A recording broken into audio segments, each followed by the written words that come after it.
Everyone, this is doctor Ankita और आज हम दो द्रव्य के बारे में पढ़ने वाले, यवानी और अजमोदा। मेनी बीएमएस स्टूडेंट बहुत ही कंफ्यूज होते हैं ये दोनों द्रव्य पे, तो आज हम इसका क्लिनिकल अप्रोच देखेंगे और ये कैसे यूज होता है पेशेंट में वो हम देखेंगे। ठीक है, फर्स्टली यवानी को हम अजवाइन बोलते हैं इन कॉमन टर्म। पहले हम श्लोक देखेंगे। तो यवानी पाचनी रुच्या तीक्ष्ण उष्ण कटुका लघु दीपनी च तथा तिक्ता पित्तला शुक्र शूलहत वातश्लेष्म उदर अनाहा गुल्म प्लीहा कृमि प्रणुत। यवानी को इंग्लिश में हम कैरम सीड बोलते हैं और ये चतुर्बीज में भी आता है। चतुर्बीज मतलब कि जिसमें हम 4 बीज का जो कॉम्बिनेशन होता है, मेथिका, चंद्रशूर, काला जाजी और यवानी का। ठीक है, इसके हम रस वीर्य विपाक देखेंगे। तिक्त कटु रस होता है, कटु विपाक होता है, उष्ण वीर्य होता है एंड ओवरऑल ये कफ वात शामक होता है और ये पित्त का वर्धन करता है, इसलिए इसको हम पित्तला बोलते हैं। इसके गुण जो होते हैं वो लघु तीक्ष्ण गुण होते हैं और सबसे इंपॉर्टेंट चीज जो ये दोनों को डिफरेंशिएट करती है वो है ये शुक्र को कम करता है, मतलब शुक्र हत होता है। शुक्र का नाश भी काइंड ऑफ आप बोल सकते हो, लेकिन जो अजमोदा होता है वो वृष्या होता है। क्यों? क्योंकि वो प्रभाव से, इसको हम एक्सप्लेन नहीं कर सकते। ठीक है, हम जब इसके गंध देखेंगे तो चरक में शीत प्रशमन में बताया है, सुश्रुत में एज सच एक्सप्लेन नहीं करा है और भाव प्रकाश में हरित इत्यादि में बताया है। अब हम इसके ओवरऑल वर्क देखेंगे। तो जो हमारा अजवाइन है और यू कैन से यवानी है वो दीपन पाचन करता है, हमारी अग्नि को दीपन करता है, हमारी जो भूख होती है क्षुधा को इंक्रीज करता है, उसके साथ साथ ये कफ का विलयन भी करता है। और अगर हम दोष पे देखेंगे तो मेनली समान वायु पे एक्ट करता है एंड वायु का अनुलोमन करता है। ठीक है, अब हम व्याधि के हिसाब से देखते हैं। तो अगर किसी भी पेशेंट को अजीर्ण है, अरुचि है या फिर अन्न द्वेष है तो इसमें मोस्टली समान वायु दूषित हो जाता है। ठीक है, तो इस पे हम यवानी को घृत के साथ दे सकते हैं और हम कब देंगे? खाने के बीच में, मतलब भक्त मध्य में हम पेशेंट को ये प्रिस्क्राइब कर सकते हैं। ठीक है, सेकेंड केस आता है अग्निमांद्य। अग्निमांद्य में भी क्या कंडीशन है, मतलब अगर कोई पेशेंट को कंठ या फिर उर दाह हो रही है, तो कंठ उर दाह हो रही है तो अगर हम उसका संप्राप्ति देखेंगे तो अगर इफ सपोज ये जो दाह है वो क्यों हो रही है, अगर उसका रीजन अग्निमांद्य है तो इसको हम सैंधव के साथ दे सकते हैं। अब हम इसकी थोड़ी सी संप्राप्ति देखते हैं। अगर कोई भी एक पेशेंट है जिसकी अग्नि बहुत ही मांद्य रहती है और उसकी वजह से उसका जो डाइजेशन है, अन्न का पचन प्रॉपर नहीं हो रहा है, इसकी वजह से अन्न में विदग्धता आती है, फिर पित्त विदग्ध होता है, उसके बाद कोष्ठ हमारा है वहाँ पे दाह होने लगता है एंड हमारे फिर फुल बॉडी में यू कैन से कंठ में उर में दाह होता है, तो इसमें हम सैंधव के साथ दे सकते हैं।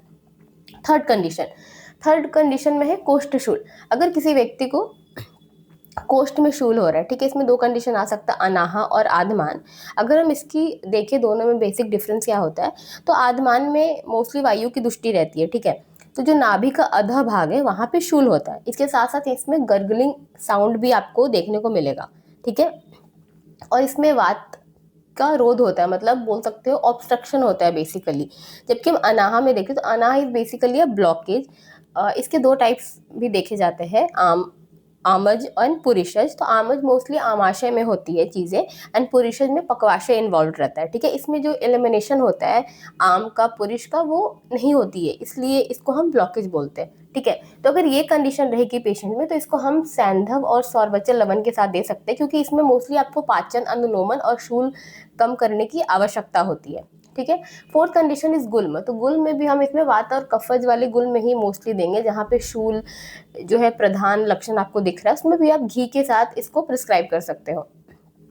ठीक है, नेक्स्ट आता है प्रसूति रोग। तो प्रसूति रोग में दीपन, पाचन, अनुलोमन की जब आवश्यकता होती है तो उसमें हम यूज कर सकते हैं। अगर किसी व्यक्ति में गर्भ कोष्ठ को शुद्धि की आवश्यकता है एंड अगर उसमें शोधन प्रॉपर नहीं हुआ है तो उसमें उस पेशेंट को मक्कल शूल हो रहा है, कट्टी शूल हो रहा है, पृष्ठ शूल हो रहा है, तो इसमें भी हम चूर्ण को दे सकते हैं पेशेंट को, लेकिन आपको उसमें देखना पड़ेगा कि किसकी वजह से हो रहा है। तो that's the most important thing.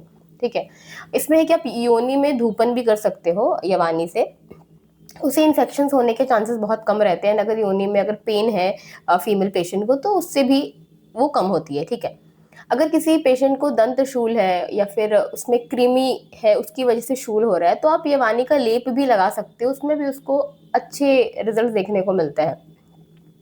अब नेक्स्ट आता है व्याधि उदर। ओके, तो उदर में मोस्टली अगर कफज वाला उदर है या फिर प्लीहोदर है, तो उसमें भी आप यवानी को दे सकते हो, क्योंकि उसमें भी अग्नि मानने वाली कंडीशंस होती है। इसमें आप तक्र के साथ यवानी को दे सकते हो। ठीक है, अब हमारा आता है अजमोदा।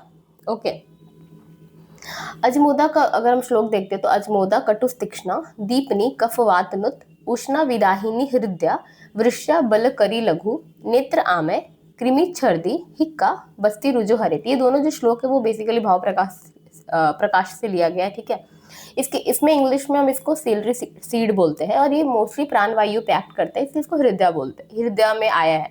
ठीक है, यवानी हमने देखा मोस्टली समान वायु पे एक्ट करता है, जबकि अजमोदा जो है वो प्राणवायु पे मोस्टली एक्ट करता है। ठीक है, इसमें गरज से वीर्य विपाक देखते हैं तो कटु कटु उष्ण होता है, दोष में कफवात शामक होता है, पित्त को वर्धन करता है, उसके साथ साथ ये भी लघु रुक्ष एंड तीक्ष्ण होता है। लेकिन यहाँ पे जैसे कि मैंने आपको बेसिक डिफरेंस बताया कि जो यवानी है वो शुक्र का हर करता है, लेकिन अजमोदा है वो वृष्या होता है प्रभाव से, उसके साथ साथ ये बल्य भी होता है। अगर हम इसके वर्ग देखेंगे कहाँ कहाँ पे इसको डिफरेंस किए गए हैं, तो चरक में दीपनीय, शूल प्रशमन में बताया है, सुश्रुत में पिपले आदि में बताया है, भाव प्रकाश में हरित के आदि में बताया।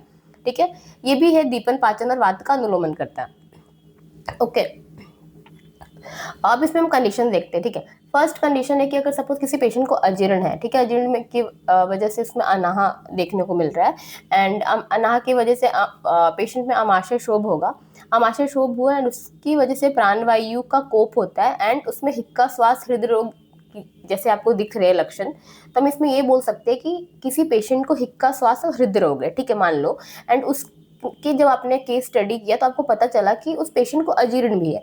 ठीक है, तो इसकी संप्राप्ति हम उससे रिलेट कर सकते हैं कि अजीर्ण की वजह से ही ये सारे लक्षण दिख रहे हैं, तो इसमें भी आप अजमोदा उस पेशेंट को दे सकते हो। ठीक है, सेकेंड कंडीशन आता है कि उस स्थान में किसी पेशेंट को कफ की बहुत ज़्यादा संचिति हो गई है, आप बोल सकते हो कास है किसी पेशेंट को, या फिर श्वास है तो उसमें आपको देखने को मिल रहा है उसके आवाज़ से हो गया, या फिर वो प्रॉपर ब्रीथ नहीं कर पा रहा है, तो उसमें भी अजमोदा दे सकते हो, क्योंकि अजमोदा कफ को द्रवीभूत करता है, मतलब जो घन कफ है उसको द्रवीभूत करेगा, एंड उसके साथ साथ वो प्राणवायु का संचरण भी करता है।